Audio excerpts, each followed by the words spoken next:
Hi everyone, welcome back to my channel. This is my usual weekly technical analysis outlook videos in which I will comment on what I think will happen to some FX crosses and equities. As always, before I begin, I want to clarify that this is not a solicitation or recommendation to enter into long or short positions in the names that I will mention in this video, nor do I have existing positions in them. This is not financial advice, and if you're using this content as a guide to trade, you are doing so at your own risk. Alright, let's start. These are the names that I have covered in previous videos, and I will do a quick review on each of them. In a later segment, I will begin covering these new names and review them in future videos.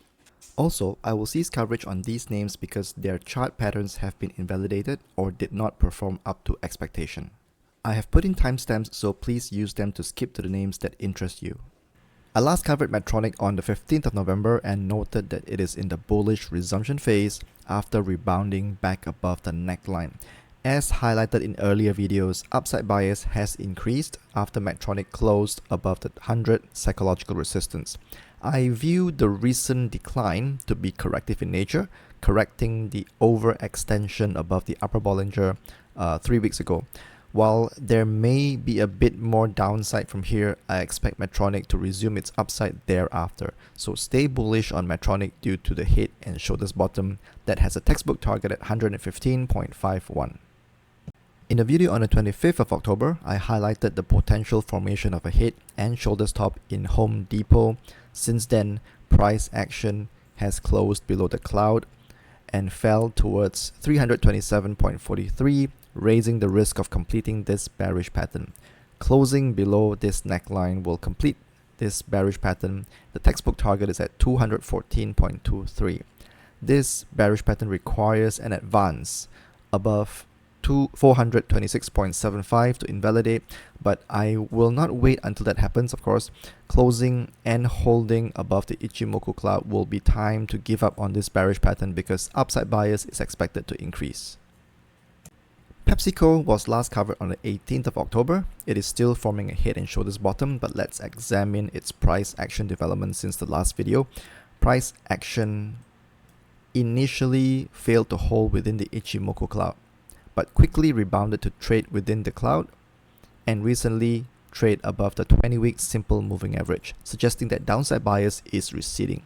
Of course, closing and holding above the Ichimoku cloud will give a positive boost to its price action, while closing above the neckline at 157.8 will complete this bullish pattern that has a textbook target at 187.88.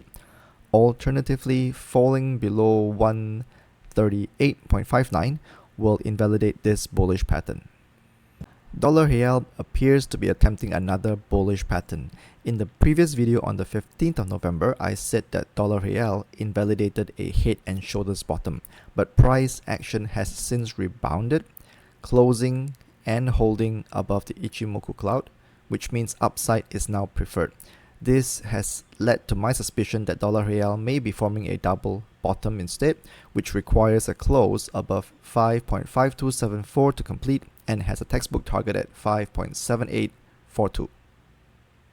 Moving on to new coverages, I will start covering Apple, which recently got rejected by the resistance trend line and may be forming a rising wedge. This bearish pattern will be completed via a breakdown below the support trend line and suggests a drop of around $23.11 from the point of breakdown. Alternatively, breaking above the resistance trend line will invalidate this bearish pattern.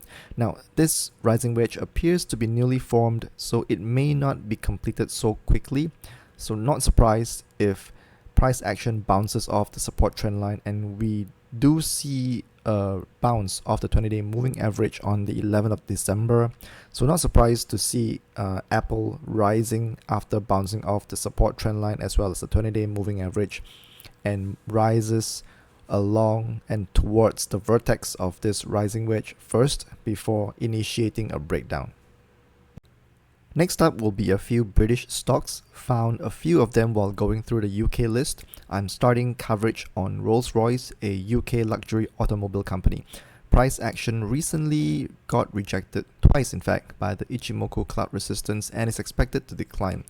If true, this would raise the risk of forming a head and shoulders top, which requires a close below 1026 to complete. Alternatively, rising above 1127 will invalidate this bearish pattern. Another name that is potentially forming a head and shoulders top is Tesco. Price action closed below the cloud this week, tilting the bias towards the downside, while rebounds were rejected twice by the 20-day simple moving average, a sign that upside strength is lacking. The level to break to complete this bearish pattern is at 434.9, and completion has a textbook target at 388.8. Rising above 458.9 will invalidate this bearish pattern. Standard Chartered may also be carrying bearish potential. It may be forming a rising wedge, and note that the RSI is comparatively lower as price action goes higher, which is a divergence that usually suggests a near-term decline. This bearish pattern requires a breakdown below the support trend line to complete and suggests a drop of around £185. Breaking above the resistance trend line will invalidate this bearish pattern. Lastly, Reckitt Benckiser, a British company operating in consumer goods space. Some of the more familiar names that you might know of include Dettol, Harpic, Strepsils, Gaviscon, and Nurofen.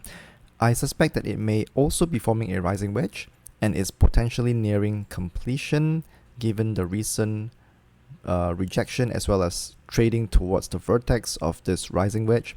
A breakdown below the support trend line will complete this bearish pattern that suggests a drop of around £416. I will now cease coverage on the Aussie yen. The rising wedge that I highlighted on the 24th of November has been invalidated after breaking above the resistance trend line. That's the end of my sharing. I will give updates to these crosses and names only when there are meaningful development, and in the next video, it will highly likely be on new crosses and new names. If you like what I'm doing, please help me out by giving me a like. Please subscribe and hit the notification button for more videos like this.